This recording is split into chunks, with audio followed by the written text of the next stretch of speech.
فرقہ واریت سے بالاتر اور خالصاً قرآن و سنت کی زبان میں قرآن کریم کو سمجھنے کے لیے ہمارے چینل کو سبسکرائب کریں۔ اعوذ باللہ من الشیطان الرجیم، بسم اللہ الرحمن الرحیم۔ اولئک الذین اشتروا الضلالۃ بالہدی فما ربحت تجارتہم وما کانوا مہتدین۔ سورۃ البقرہ کی آیت نمبر 16 میں نے تلاوت کی ہے۔ اس سے پہلے کی آیات میں منافقین کے کچھ احوال ذکر کیے گئے، صفات ذکر کی گئیں، اور ان آیات کی ہم تشریح کر چکے ہیں۔ اب یہاں اللہ تعالیٰ نے منافقوں کی اس آیت میں ان کا یہ حال بیان کیا ہے۔ فرمایا یہ وہ لوگ ہیں جنہوں نے گمراہی کو ہدایت کے بدلے میں خریدا تو ان کی تجارت نفع بخش نہ ہوئی اور نہ یہ لوگ راہ پانے والے تھے۔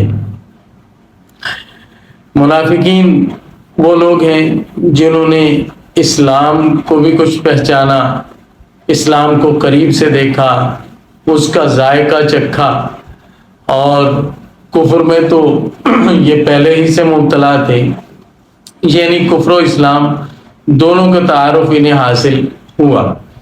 پھر انہوں نے اسلام کو چھوڑ کر کفر کو اختیار کیا۔ دونوں چیزوں کو اچھی طرح جاننے پہچاننے کے بعد اسلام کی بجائے کفر اختیار کیا۔ اس روش کو اللہ تعالیٰ نے بیوپار قرار دیا ہے کہ یہ انہوں نے ایک طرح کا کاروبار کیا ہے، ایک طرح کی سوداگری کی ہے، اور وہ بھی ایسی کی کہ گویا اس کا بھی انہیں سلیقہ نہیں تھا۔ اعلیٰ چیز دے کر گھٹیا چیز لے لی، اور ہدایت دے کر گمراہی خرید لی، اسلام دے کر کفر خرید لیا۔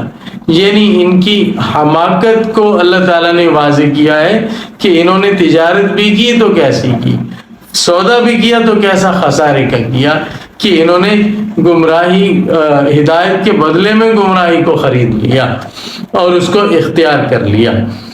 اور فرمایا تو ان کی تجارت نفع مند نہ ہوئی، یہ سودا ان کا گھاٹے کا رہا اور یہ لوگ ہدایت پانے والے نہیں تھے۔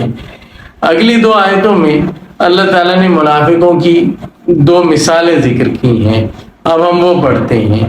مثلهم كمثل الذي استوقد نارا، ان کی مثال ایسی ہے اس شخص کی طرح ہے جس نے آگ جلائی۔ فلما اضاءت ما حوله، جب آگ نے اس شخص کے ماحول کو، اس کے گرد کو روشن کر دیا، ذهب اللہ بنورہم وترکہم فی ظلمات لا یبصرون، تو اللہ تعالیٰ ان کی روشنی لے گئے اور ان کو اندھیروں میں چھوڑ دیا کہ وہ لوگ اب دیکھ نہیں سکتے۔ آیت کا معنی اس کے ترجمے سے ہی واضح ہے، یعنی منافقوں کی مثال اس شخص کی طرح ہے جس نے اندھیرے میں روشنی کی تھی آگ سے، اور جب روشنی ہو گئی اور خوب ماحول روشن ہو گیا تو اچانک وہ ساری روشنی بجھ گئی اور وہ پھر اندھیرے میں بھٹکتا رہ گیا۔ اور یہ بھی تجربے کی بات ہے کہ جو شخص پہلے اندھیرے میں ہو وہ اندھیرے سے کچھ مانوس ہو جاتا ہے، کچھ نہ کچھ اندھیرے میں سوجھتا ہے، اور جو روشنی کے بعد اندھیرے میں جائے اسے کچھ بھی نہیں سوجھتا، بلکہ وہ کم اندھیرا بھی اسے زیادہ محسوس ہوتا ہے۔ صم بکم عمی فہم لا یرجعون، یہ بہرے ہیں، گنگے ہیں، اندھے ہیں، تو یہ واپس نہیں آئیں گے۔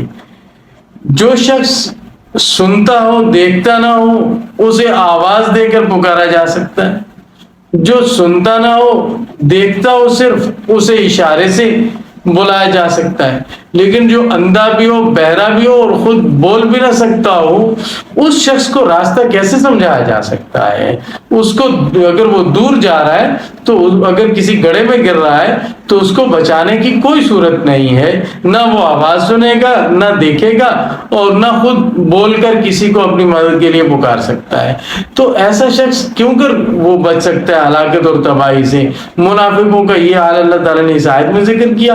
اگلی آیت اس کے ساتھ ہی مضمون ہے، وہ بھی ساتھ ہی پڑھتے ہیں، پھر سب کے بارے میں کچھ نکات عرض کریں گے۔ او کصیب من السماء فیہ ظلمات ورعد وبرق، یا منافقوں کی مثال اس شخص کی طرح ہے جس پر بارش آئی ہو. ویسے ترجمہ تو بنتا ہے بارش کی طرح جو آسمان سے آئی ہو. یہاں مفسرین نے اصحاب سیب لکھا ہے کہ بارش والوں کی طرح ان کی مثال ہے.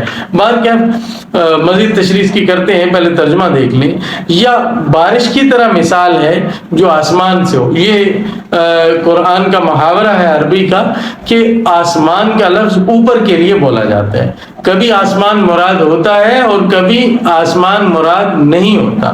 اللہ تعالیٰ نے کلمہ طیبہ کی مثال دی ہے قرآن پاک میں کشجرۃ طیبۃ اصلها ثابت وفرعها فی السماء، کہ کلمہ طیبہ کی مثال اس مبارک درخت کی طرح ہے، پاکیزہ درخت کی طرح جس کی جڑ بہت مضبوط ہے اور اس کی شاخیں آسمان میں.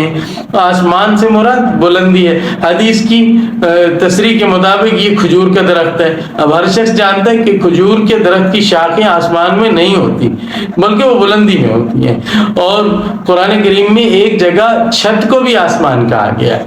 یہ جو چھت ہوتی ہے گھر کی، اس کو آسمان کہا گیا. فَلْيَمْدُدْ بِسَبَبٍ إِلَى السَّمَاءِ، کہ ایسا شخص چھت کے ساتھ رسی باندھ لے. تو سما کا لفظ ہے آسمان کا.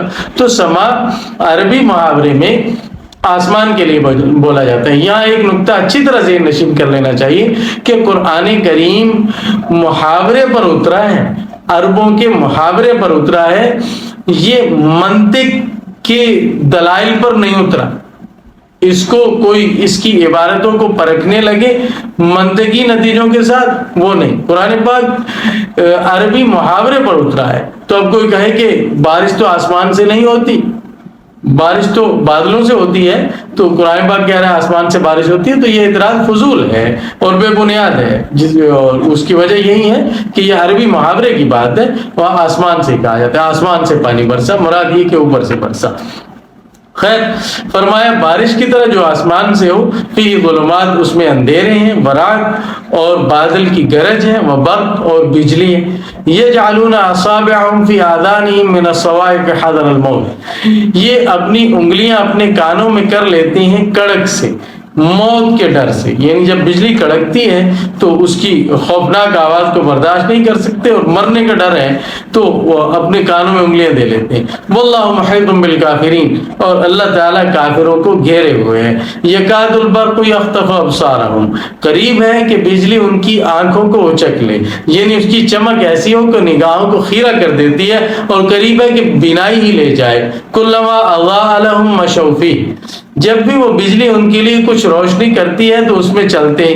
وَإِذَا أَظْلَمَ عَلَيْهِمْ قَامُوا، اور جب ان پر اندھیرا کر دیتی ہے تو رک جاتے ہیں. یعنی وہ بجلی کی چمک سے قدرے روشنی ہوتی ہے، کچھ راستہ سوچتا ہے چل پڑتے ہیں، جب وہ روشنی غائب ہو جاتی ہے تو پھر رکنا پڑ جاتا ہے. وَلَوْ شَاءَ اللَّهُ لَذَهَبَ بِسَمْعِهِمْ وَأَبْصَارِهِمْ، اور اگر اللہ چاہے تو ان کے کانوں کو اور ان کی آنکھوں کو لے جائے. یعنی ان کی سنوائی کی، سننے کی قوت اور بینائی سب اللہ تعالیٰ سلب کر لے. ان اللہ علی کل شیء قدیر، بے شک اللہ تعالیٰ ہر کام کر سکتے ہیں، اللہ تعالیٰ ہر چیز پر قادر ہیں. یہ ان آیات کا ترجمہ ہو گیا. اب ان کی قدریں، ان میں کچھ سمجھنے کی باتیں وہ عرض کرتے ہیں. ایک یہ کہ ان دو آیتوں میں اللہ تعالیٰ نے منافقین کی دو مثالیں دی ہیں.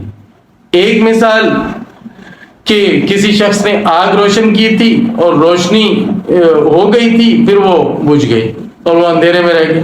اور دوسرا، کچھ بجلی کی چمک میں کچھ لوگ چلتے ہیں پھر رک جاتے ہیں، پھر چلتے ہیں پھر رک جاتے ہیں. یہ دو مثالیں دی ہیں منافقوں کی. اس کی وجہ یہ ہے کہ منافق دو قسم کے تھے. ایک وہ لوگ تھے جو دل سے پکے کافر تھے اور ان کو اپنے کفر پر وثوق تھا اور وہ اسلام کا محض جھوٹا دعویٰ کرتے تھے. ان کی مثال پہلی آیت میں کہ جیسے آگ نے روشنی کر دی، پھر وہ روشنی بجھ گئی اور اندھیرے میں شخص رہ گیا. اور منافق کچھ ایسے بھی تھے جو تذبذب کی کیفیت میں رہتے تھے. اسلام کے قریب آتے، اسلام کی حقانیت ان پر روشن ہوتی، واضح ہوتی، اسلام قبول کرنے کا ارادہ کر لیتے تھے، پھر کفر کی طرف جاتے، کافروں کے پاس بیٹھتے، پھر کفر ان کو حق لگنے لگتا، پھر وہ کافر ہو جاتے. اور کبھی اس طرف ہونے کو دل چاہتا ہے، کبھی اس طرف ہونے کو، یعنی گو مگو کی کیفیت میں رہتے تھے، تذبذب کی کیفیت میں، اس طرح یعنی ڈاواڈول رہتے تھے۔ تو ان کی مثال دی ہے اس آیت میں کہ ان کی مثال اس شخص کی طرح ہے جو بجلی کی روشنی میں، آسمانی بجلی کی روشنی میں کبھی چلتا ہے، کبھی رک جاتا ہے، کبھی چلتا ہے، کبھی رک جاتا ہے۔ اللہ تعالیٰ کے یہاں پختہ یقین چاہیے، گو مگو کی کیفیت بھی نہیں، اور جو کفر ہے وہ تو کفر ہی ہے۔ یہ اللہ تعالیٰ کے یہاں یہ دونوں صورتیں مردود ہیں، وہاں تو پختہ یقین چاہیے، اور انسان نبی کریم صلی اللہ علیہ وسلم کی تمام تعلیمات کو دل و جان سے پختہ یقین کے ساتھ تسلیم کرے، تب مومن ہوگا، ورنہ کافر ہی رہے گا، شک میں رہے گا تو بھی کافر، اور اگر دوسری طرف اس کی سمت دوسری ہے اور دوسری طرف ہے تو پھر بھی وہ کافر ہے۔ یہ ان آیات کے مختصر تفسیر ہے، باقی اگلی آیات کی تفسیر انشاءاللہ بعد میں عرض کی جائے گی۔ اللہ حافظ۔ فرقہ واریت سے بالاتر اور خالصاً قرآن و سنت کی زبان میں قرآن کریم کو سمجھنے کے لیے ہمارے چینل کو سبسکرائب کریں۔